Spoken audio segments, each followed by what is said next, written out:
Now you all know what is Asia is. You all probably only know Asia from the east part of the continent, Japan, Korea, and China. The most widely known nation that is, even their military and especially their tank. Like Japan have this tank, Korea have this tank, China have this thing, blah blah blah blah blah blah, yada yada yada. But my fellow tank enthusiast friends, you all probably already seen this a lot from the internet. But how about the Southeast Asia? Well, I'ma show you all some of tank that is from the Southeast Asia, because well, there's a lot of tanks that either you probably never heard before, or a weird modification, or else it may interest your eyes. So my name is Minono, and I'm going to tell you about all the Asian Iron Beasts. Before I start, several of my friends going to voice my video cause my brain's kinda not in a good shape right now with my body and everything else. So I'm going to introduce you all to my friend that is Rookie. Is going to talk about the first nation going to be explained. Alright, Rookie, it's your turn. Now, the first nation that has the least powerful tank is Brunei. As you may see, Brunei has the least powerful military field in the entirety of Southeast Asia, and the FV-101 Scorpion is the first and only type of tank they ever have. So the Scorpion is a light tank that is quite fast. However, the tank's gun, despite all modification, still opts for the 76mm. Now, there's nothing wrong with that, but the problem is that it's not going to be effective against more heavily armored vehicles. Despite this, they have around 20 tanks in their inventory, which is not a lot, while the cons, as I've previously mentioned, is the gun. When the tank attacks another vehicle or anything that's smaller than the tank itself, it'll do pretty fine. But if it has to face a main battle tank, it would not look so great. The pros of the tank is in its speed. The tank can go up to 51 miles per hour or 82.23 kilometers per hour, and because of that, it's one of the fastest tanks in the world currently. Hence, Brunei is in the weakest category, since they're not a very militaristic nation after all.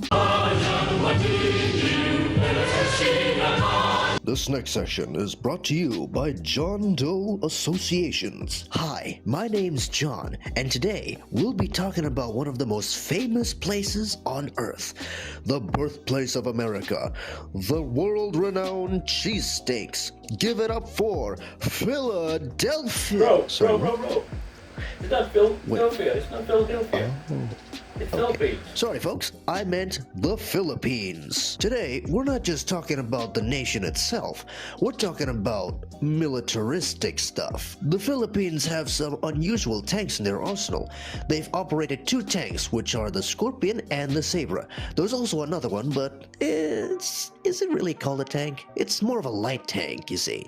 It's called the M113 FSV. First up are the Scorpion tanks. These guys have actually been retired, but after some further research, turns out 1 to 7 of them have returned to service back in 2024. The M113 FSV, on the other hand, is an M113 modified with a turret from the Scorpion tank.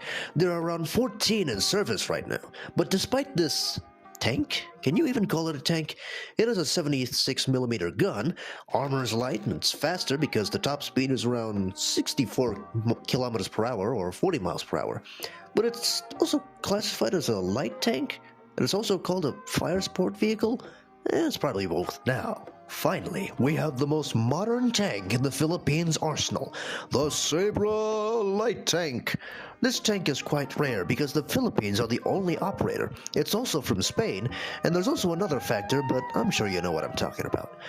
This bad boy is armed with a 105mm rifle gun with some good speed similar to other tanks, going at 72 kilometers per hour or 45 miles per hour. It's also got some good mobility too. Reminds me of my ride back home. We used to go drifting through the cityscape while blasting country music. We'd go past zebra crosses, malls, and other places. It was a very bumpy ride, and oddly enough, no one even tried to call for me for going too fast. I guess they can't catch up with the speed, if you know what I'm saying. Overall, these tanks have some pretty good maintenance costs and fast deployment because, well, the Philippines are an island nation, so I wouldn't underestimate their military if I were you. That's it for me. Until next time. Alright, can someone give me a glass of water? Alright, thank you.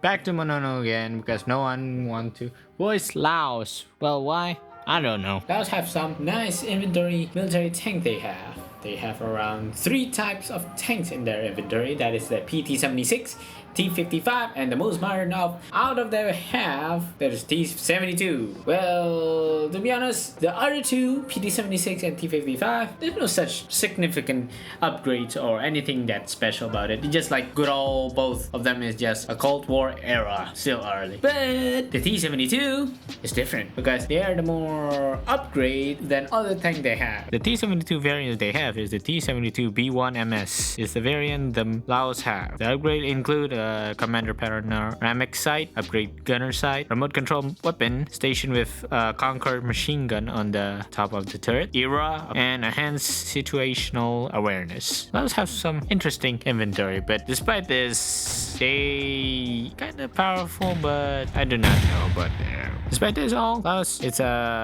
several nations that have the T-72 family, because there's only like 3 nations. One from Malaysia, the Pendekar, and from Myanmar one, and Laos. The 3 of those are one of the nations that have T-72. They're nothing much but Laos, actually. They only have like 3 tanks, not much significant, but kinda cool. Well, that's all. Move to the next. Cambodia. Finally, a nation that recently was beefing with Thailand not long ago. As many all know, the Cambodian military got beat up pretty bad. But what kind of tank do they have on their inventory? Well, they have a lot, but mostly old Cold War Soviet and Chinese ear tank. Let's say they have 2 MBT and 2 light tank.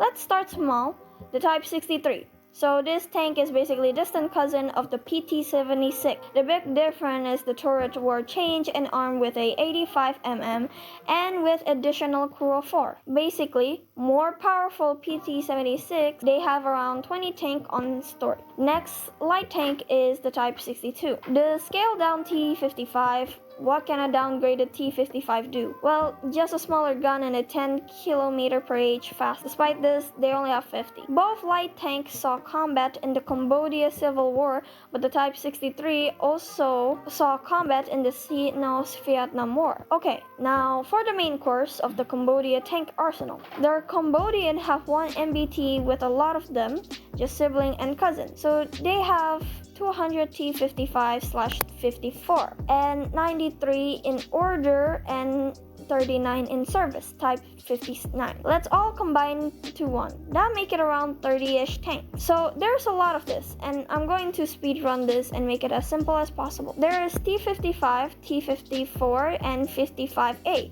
Also can be called 55, AM2B, or I called it AMBI, and AMV, or I call it MV. Now the Type 59, not much on the early variant, but the D variant have 105mm and can be fired ATGM. To be honest, Cambodia have some old and outdated tanks on their arsenal, but why Cambodia? Some last than Laos. Well, they have a lot of tank, and despite the losses, they're still powerful.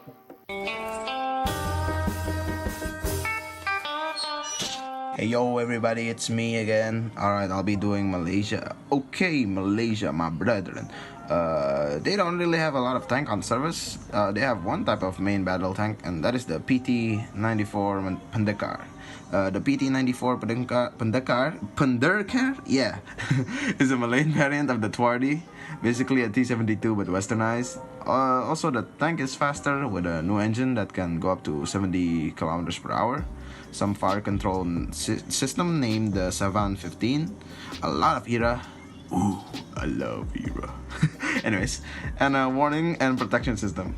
So it's a mixed breed of a T-72 with a lot of NATO nations, I guess. By the looks of it. The Pendekar have never been in war, but it's pretty much a better performance T-72 from what I see. Bye-bye. Thank you all for watching my video. I'm very appreciate you all actually enjoy it.